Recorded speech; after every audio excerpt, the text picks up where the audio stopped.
Shannon, Uncle Jimmy's nephew, oldest. I'd like to start first by thanking Josh for letting me do this. It's a really big honor to me. And just want to express my condolences to you and Karen, the grandbabies. This loss is just not fathomable to me. So my love is with you always. If you ever need me, I'm here. I can't express my sorrows enough for this loss, but it's tremendous for you and the whole family. Uncle Jimmy there, and that's what I'll refer to him the rest of my speech out, because that's who he was to me. He was born in February of 1950 and had many great years on this planet. He was a beloved son, a cherished brother to my Uncle Bobby here, who is as torn as anybody else. He was a dedicated husband, very, very proud father, the most enthusiastic grandfather I think I've ever seen in my life. And if you were to ever ask him, he'd just tell you he was one hell of a man and a legend. You know, that's the way he would. If you knew him, that's what he'd tell you straight up. He was born in California, but he raised hell across this country with his brothers and his dad doing music, every odd and end circuit job you can think of, robbing everybody blind they could, tearing up every street, breaking everything, staying in more trouble than you can imagine. But he lived life to the fullest from day one all the way to the end, and I don't think he had many regrets.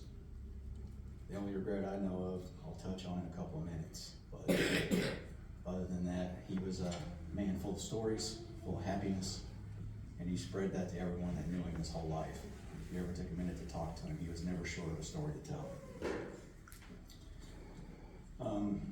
He served in the military very proudly, and it's kind of what I wanted to focus my eulogy on. I retired myself 23 years in the Air Force. He was very proud of that fact for me and always expressed it. But I know one of his heroes was General Patton.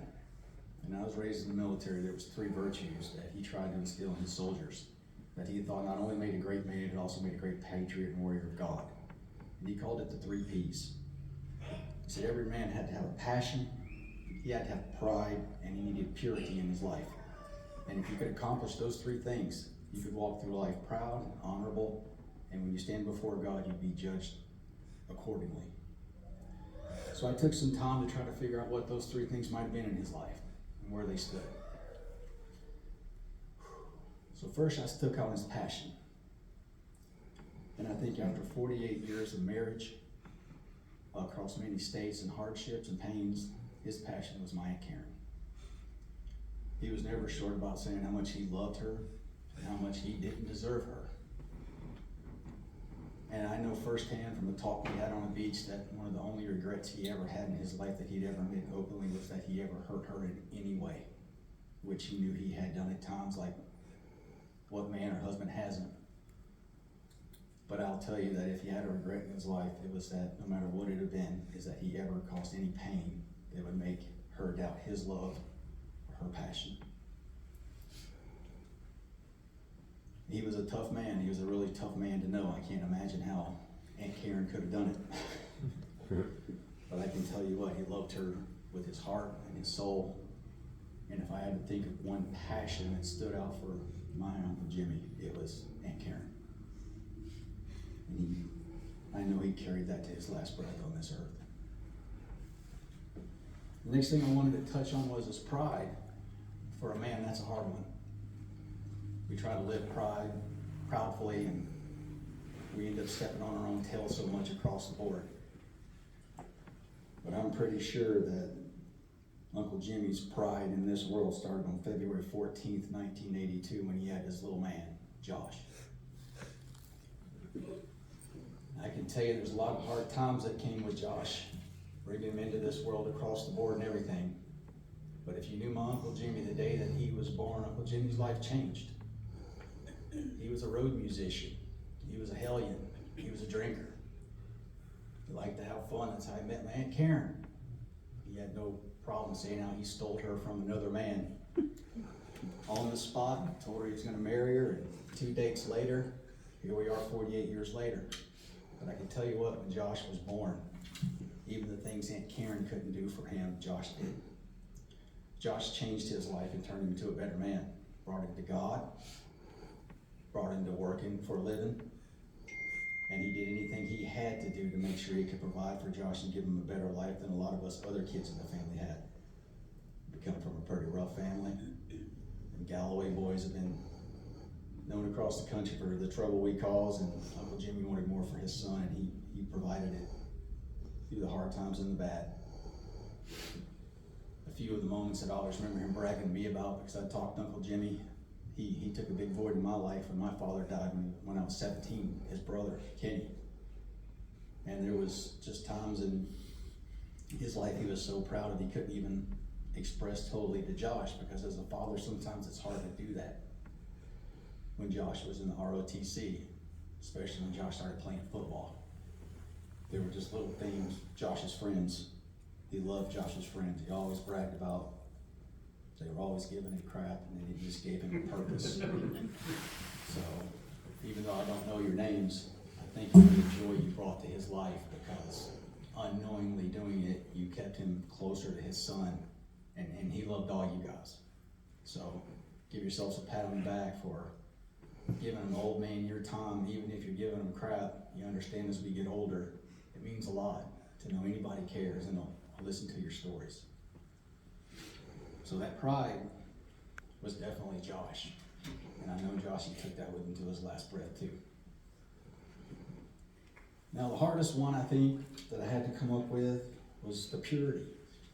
Even General Patton said purity is the hardest thing for any man to achieve in his lifetime, and he rarely achieves it before he dies.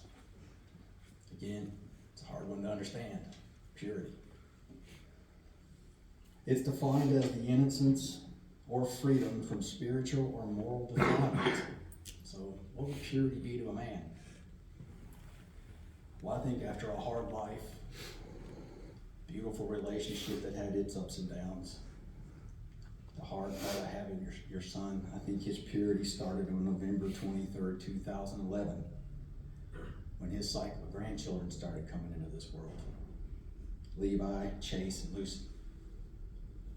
All I can tell you is that from the beginning of that, there was not a story that came out of my Uncle Jimmy's mouth on any vacation that didn't have something to do with a dirt bike in it, or a bow and arrow, or something getting broken, or somebody blaming somebody that didn't do it, or somebody doing good in school, or somebody not doing good in school, knucklehead this, love it that, or just rubbing your back till you fell asleep. He loved just seeing you guys. And it finally grew me that the reason he did was because you were the product of all his hard work. The accumulation of a loving, passionate, hard relationship, and the trials it takes to raise a proper son. When it was all said and done, you guys were the product of his life. You get to carry on his name and his legacy. You guys get to talk about him and keep him alive. You guys get to write him a letter at Christmas and let him know you're thinking about him and visit him.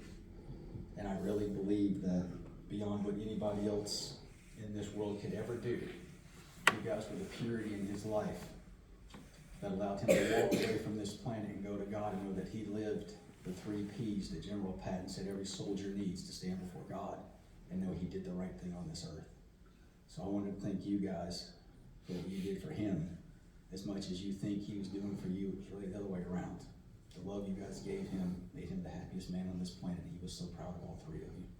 So thank you. Josh had sent me in closing a few things that he thought I might like to add here, and I think I got a few of them in, I hope. But one thing that stood out was one of his friends, again nameless, had sent him a quote. And he said, he summed his whole life up in this way. It's like his life was God, family, and country. He was the man with a crushing handshake, a strong stare, and a very, very heavy laugh. And I couldn't have described him any better. But one thing I might be able to add in there is that he just didn't want to start any crap with him, because he had one more fight in him and he'd let you know it. He didn't.